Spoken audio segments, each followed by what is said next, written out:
In this video, we're gonna get you started with Premiere Pro as fast as possible. As of right now, video is the fastest growing media format in the entire world. Video editing literally took me from my mother's basement to working in office with some of the biggest content creators in the entire world. So if you wanna learn how to use Adobe Premiere Pro in 2025 as a complete beginner, then this video is going to help. My name is Jiggy, and let's get into it. Before we get started, if you need to get Adobe Premiere Pro, you can use my link in the description to get a 7-day free trial and an additional discount if you're a student or you're a teacher. I also have some test footage for you to work on. The link for that will also be in the description. So go ahead and feel free to download that before we get started. All right, so this is Premiere Pro 2025. We have new project, open project, and later when you start creating more and more projects, you'll have all your recent projects here for quick access. So let's go ahead and click new project. Premiere Pro is prompting us to create a name for our project. I'm going to name it tutorial, and I'm going to set the location of the project to videos. This is a pretty new feature where you can select a pre-made template that Adobe has created for you. You have a template for people in broadcast, a template for people in social media, and a standard template project. We're not going to use any of this because I want to teach you how to use Premiere Pro completely from scratch. We're going to skip import mode because import mode to me personally is a waste of time. So we're going to go ahead and click create. All right, now we're in our project. This is where all the magic happens, and I'm going to be teaching you what each of these panels do and what workflow that you should use when first starting off video editing in Premiere Pro. So first, each of these things are called a panel, and each of these panels serve a specific purpose that I will go over. The first panel that I want to go over is the Learn panel. This panel is for beginners entering Premiere Pro. They basically have a bunch of tutorials for you to try and get your foot in the water. However, you're here with me, which means that the only tutorial that you need right now is this one. So we're going to go ahead and close this panel by right-clicking the top of the panel and clicking close panel. This will make our workspace bigger and easier to work with. If at any time you'd like to go back and bring up that Learn panel again, you can go over here to Window, go over here to Learn, and it will bring it back up just for you. The second panel that I want to talk to you about is the project panel, and this is where all the magic starts. The project panel is responsible for importing all your footage, your music, your sound effects. Basically, everything that's used in your project will be in the project panel. So we're going to go ahead and import that footage that I talked about earlier. You can import your footage by either clicking the big import media button here or right-clicking empty space and clicking import.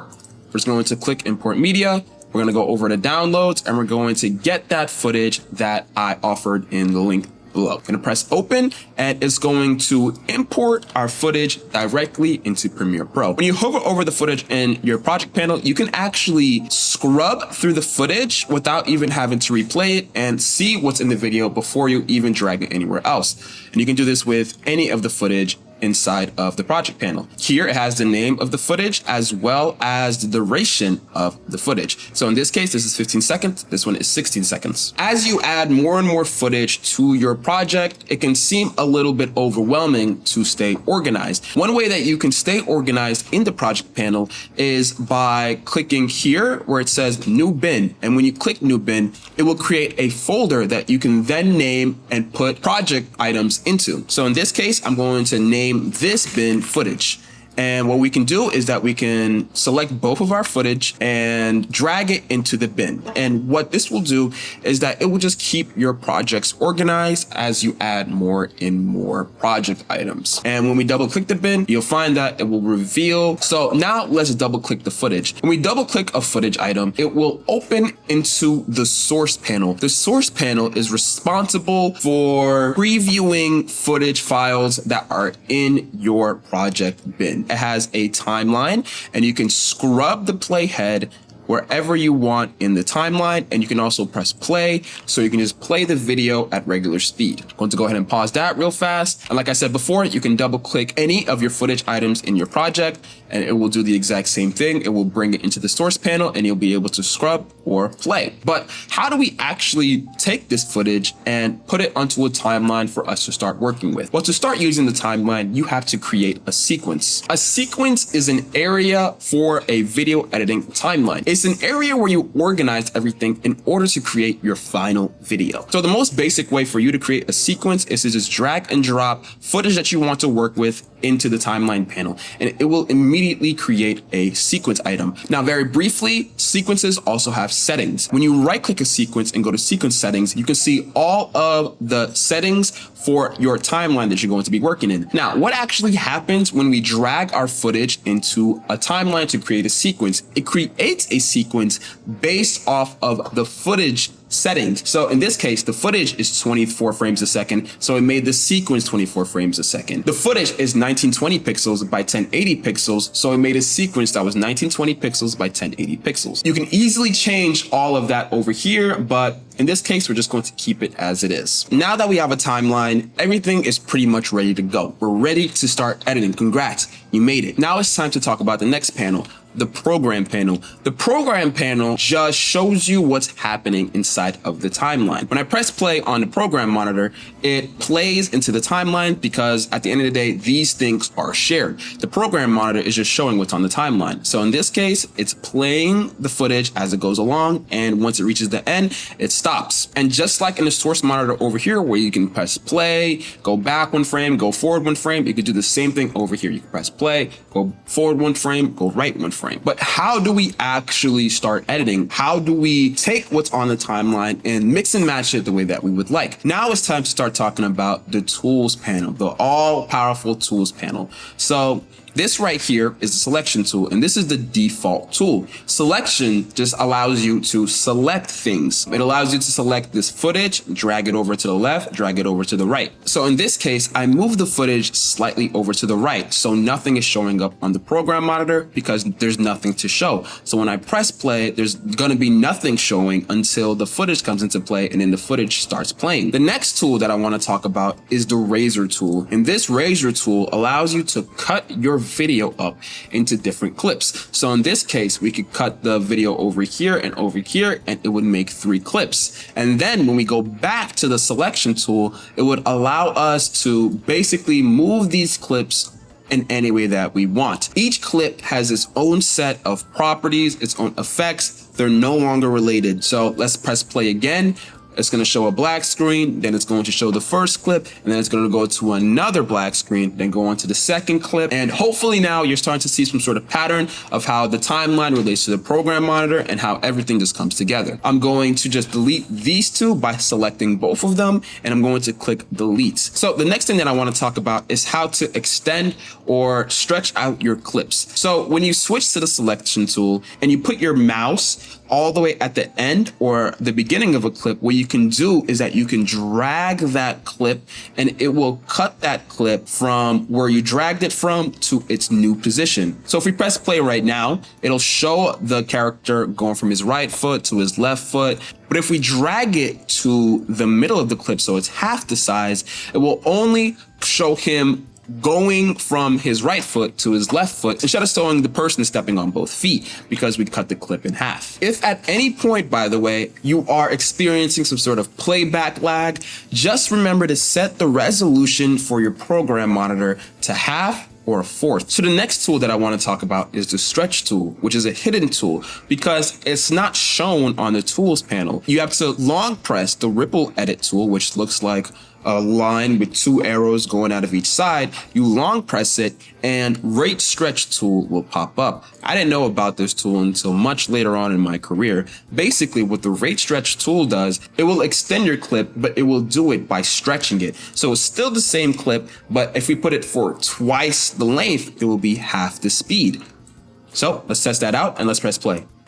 As you can see, it's now half the speed that the clip was before. And the last tool that I want to talk about is the text tool. And you can find the text tool all the way at the bottom of the tools panel. When you click on the text tool, you can click inside of the program monitor to place the text anywhere that you want. So in this case, if I want the text at the top, I'm going to click at the top and I'm going to say whatever I want. I just be like the feels. And as you can see down below, this text is showing up as a text clip inside of the timeline. Over here, you can change the font for the text that you are editing. So when we click on the text, we're able to change the font. In this case, I'm going to change it to Comic Sans. There's no Comic Sans. Comic Sans. And I'm just going to type that. And as you can see, I'm going to put it as bold. You can also change the size of the text. And if your size is not changing, just make sure you have everything selected and you'll be able to change it just like that, as long as it's all selected together. You can also go down to transform and change the position of the text by dragging and clicking on these properties over here. Now we're going to be going into some steps of how to animate your text, how to add animation to your footage, how to place footage, and all the good stuff. So let's start from scratch. We're going to delete all of this, and now we're going to construct a small story. All right, so let's go ahead and select both of these clips. You can select multiple clips by holding down Control, and then we're going to drag and drop them into our timeline. So the first thing that we're going to do is that we're going to trim both these clips down so that the total duration of the video is around 10 seconds rather than 30 seconds as it is right now. So in the same way I can scrub here and scrub here, you can also scrub along here by holding down the mouse button, clicking and holding, and it just basically allows you to preview your timeline a lot faster. I'm going to go over ahead to where this sun starts shining. I'm going to add a cut here by going to the razor tool, clicking, and then going back to the selection tool, clicking this clip over here, and then we're going to delete this clip. Now we're going to move forward for about 5 seconds. And then I'm going to cut it by going back to the razor tool, clicking, and going back to the selection tool, clicking and deleting. Now, in order for me to not have a black screen in the beginning of my video, I'm going to take this clip and I'm going to place it at the beginning of the video. To save time, you can click on the blank space over here and click delete, and Premiere Pro will close that gap for you just like that. We can do the same thing over here. Click, delete, and Premiere Pro closes that gap. Also, as you can tell, going back and forth between tools is a lot of work, which is why it is important for you to use keyboard shortcuts. And you can see those keyboard shortcuts for your tools by holding your mouse over the tool. And as you can see, selection tool is V and razor tool is C. So if I wanted to switch to the razor tool, I could click C, it will switch to the razor tool. If I wanted to go back to the selection tool, you could press V. But for the sake of this video, I'm going to continue using the tools panel because learning how to use keyboard shortcuts could take a little bit of time. So the first thing that I want to do to this footage is make it zoom out from the beginning. So click on the clip that you want to edit. Then go to the beginning of the clip and add a keyframe. Don't worry, just in case you don't understand keyframes, I have you covered. All right, so say we have a stick figure, and at 0 seconds, we set a keyframe for this stick figure to be at the left of a box. And then we created another keyframe at 10 seconds of the stick figure being at the rightmost of the box. In between 0 and 10 seconds, even though we only set a keyframe at the beginning and the end, the stick figure will slowly start moving towards the end of the box each second. In this case, in between the time of 0 and 10 seconds, the stick figure slowly went from the leftmost of the box as it was in the beginning to the rightmost of the box as it was as the end of the keyframe. All right, let me give you another example. Let's have a small red circle in the first frame, and then at the end of the keyframe, we scaled that circle to be really, really big. What's going to happen over the course of those keyframes is that this small red circle is slowly going to get bigger and bigger and bigger until it reaches the size of the second keyframe. That's what happens in between keyframes. So just for an example, if we put a keyframe for position at the beginning or 0 seconds and then go to the end, and then move this video all the way over by dragging it, what'll happen is that Premiere will slowly push this video outside of the frame. Let me see what I'm talking about. Let's press play. As you can see, it is slowly pushing or keyframing the video in the way that we have specified. And these types of keyframes are the core for any basis of animation. You'll find keyframes all around Adobe Premiere Pro. So let's go back to the text tool and let's make an animated text as well. We're going to call this Welcome to the Feels. And we're going to use the selection tool to drag it to the center of the screen. And then what we're going to do is that we're going to extend this clip to the end of the first clip. So now we have our text over our footage. So let's go ahead and keyframe this text as well. We're going to select the clip and we're going to add a position keyframe. We're going to move ahead slightly because we don't want to have the animation be the entire duration of the clip. We want it to be a slight introduction pushing up from the bottom of the screen. So we're going to set a second keyframe over here. All right, let's go back to the first keyframe because nothing is happening yet. We haven't told Premiere Pro how to move this clip. We are going to push the text all the way down. And what will happen is that Premiere Pro is going to push this clip up from underneath the clip. Let's see. Let's go ahead and press play. Boom. Just like how we animated the footage, we animated our text. All right, that sounds pretty cool. Let's head on to the next part of this video, effects. So right now, the effects panel is not being shown. If you do not see the effects panel on your screen, go over here to Window and go over here to Effects. This will open up an effects panel. Now, there are a bunch of effects in Premiere Pro to use. You can go ahead and experiment on your own, but I'm just going to show you how you can apply effects to your clips inside of Premiere Pro. So say we just want to increase the brightness a little bit. In this case, Premiere Pro has a tool called brightness and contrast. So in order to add the brightness and contrast effect onto a clip, we take the brightness and contrast effect, we either double click it or we drag and drop that effect onto the clip that we want. How do we view this effect? The way we view effects in Premiere Pro is by using the effect controls. This is a panel that controls the effects of a clip. So in this case, go over here to Window and click Effect Controls, and an effect control panel will pop up. So as you can see, effect control says there's no clip selected. When we select our clip that we put the effect upon, it's going to show our brightness and contrast effect. And from here, we can control the brightness and contrast by increasing or decreasing the brightness of the effect. This stopwatch right here is a toggle animation tool. So when you click this, it basically allows you to add keyframes to that effect. In this case, we're not going to use it, so I'm going to press Ctrl Z just for the sake of this tutorial. I'm going to make the clip slightly brighter, around 25 brightness. Now let's talk about transitions. Transitions are in the effects panel as well. I'm going to go over here to video transitions and we're going to just view all of our transitions. So in this case, I'm going to go over here to wipe. I'm going to use the clock wipe effect and I'm going to drag and drop it in between two clips. And then we're going to let go. And as you can see here, there is now a transition in between our two video clips. If we scrub over there and then press play, we can now view the transition happening in real time. If at any point, if the transition is too slow, you can make it shorter by decreasing the duration, or you can make it even longer by extending the duration. Cool. If at any point you decide that you don't want the transition anymore, use the selection tool to select the transition, press delete, and the transition will be gone. And in this case, you're completely free to add another transition if you don't like that transition either. So the next effect that I want to talk about is Lumetri Color, which is an effect that you can use inside of Premiere Pro to color grade your footage. So let's go ahead and search up Lumetri Color. And when you drag and drop Lumetri Color onto your footage, you'll have the Lumetri effect pop up in effect controls. And over here, you can expand these options to get even more control over the color. You can drag the scale of the temperature to make it warmer or colder, mess with the tint a little bit. If you want it to be a little crazy, a little bit more purple, a little bit more green, maybe a little bit more saturated, you're free to do just that in the Lumetri Color effect. And there are a whole bunch of more other effects in case you want to get even more in depth with your color correction on your footage. All right, so far in this tutorial, we have covered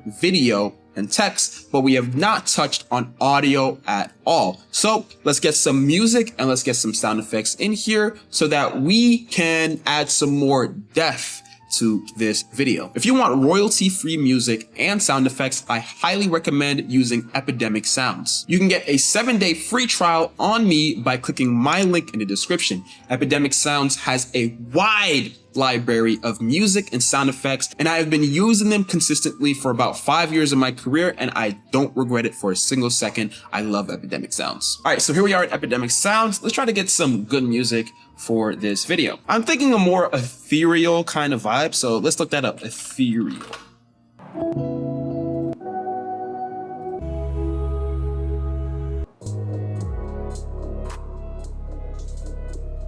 All right, so I found a track. We're gonna go ahead and download it, and I'm going to drag and drop it into Premiere Pro, just like that. It is literally that easy. All right, let's give it a play.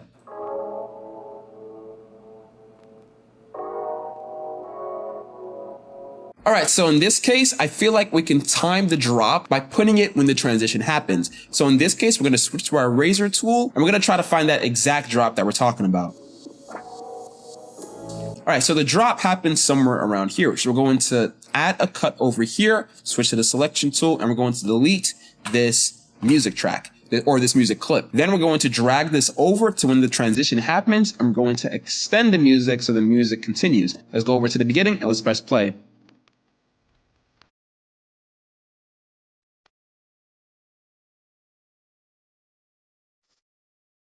I really like that. I still feel like the video could use a bit more ambiance. We're outside, but I don't hear any outside sounds. One of the best things about Epidemic Sounds is not only do they have royalty-free music, but they also have royalty-free sound effects. So in this case, we're gonna head over from music to sound effects, and we're going to try to search for outside. Searching up outside got us party, ventilation, distant traffic, restaurant. Let's be a bit more specific. Let's say nature. All right, so wetlands, winter, wildlife, birds, dawn. Oh, dawn sounds pretty nice. You know, the sun is coming up in the video, so dawn is probably the best way to go. So let's go ahead and download that, and let's go ahead and drag and drop it into Premiere Pro. You can also drag and drop any footage into the project panel, and it will import it into the project panel, and then you can take it from the project panel to Premiere Pro. So now let's see what it feels like. Not bad. However, I feel like the sound effects are a little bit too loud. So now let's change the volume. Change the volume by selecting a clip, right-clicking, and clicking audio gain. So if we say -10, it'll reduce the gain for that audio by -10. So if we press OK, as you can see by the waveform, it's significantly smaller. So now let's give it a listen. It's better, but it's still a bit loud. So let's right click again, click audio gain, and put it for another 10. Press OK, and now let's give it a shot. Much better. All right, so I think we're pretty much done with our video. It's time to export the video so that other people can see it. You can't just give someone the project file and they see the video. So in this case, what we're going to do is that we still have a lot of leftover music over here. So we're going to switch to the razor tool, and we're going to cut the ends of this off. We're going to switch to the selection tool, select both of these, and we're going to press delete. Perfect. Now our video is ready to go. So let's go over here to File. Let's go over here to Export, and then we're going to click Media. Now, I recommend going along with a preset. Adobe has a whole bunch of export presets. If you click preset and click the drop down, and if you want more than just what's over here, you can click more presets, and it'll come up with a whole bunch of presets that you can use for export. In this case, I want to export to YouTube 1080p, so I'm going to look up YouTube in 1080p, and luckily Premiere Pro already has a preset for that specific format. So we're going to click it, and we're going to press OK, and then we're going to set the name of our file. So in this case, I'll be saying brand new video. And we're going to set the location. Video is fine. So we're going to put it in the videos folder or export it to the videos folder. And we're going to press export. And after some time, Premiere Pro will export your video. And on the bottom right hand, we see your video was exported successfully to the path that we set. If you want even more video editing value for completely free, you can click my link in the description to get 5 free video editing resources. For instance, one of these free resources is a free YouTube subscribe animation that will help you and or your clients get YouTube subscribers even faster and get the results that you want to see. And you can click this video right here to learn even more about video editing. What are you waiting for? Click it.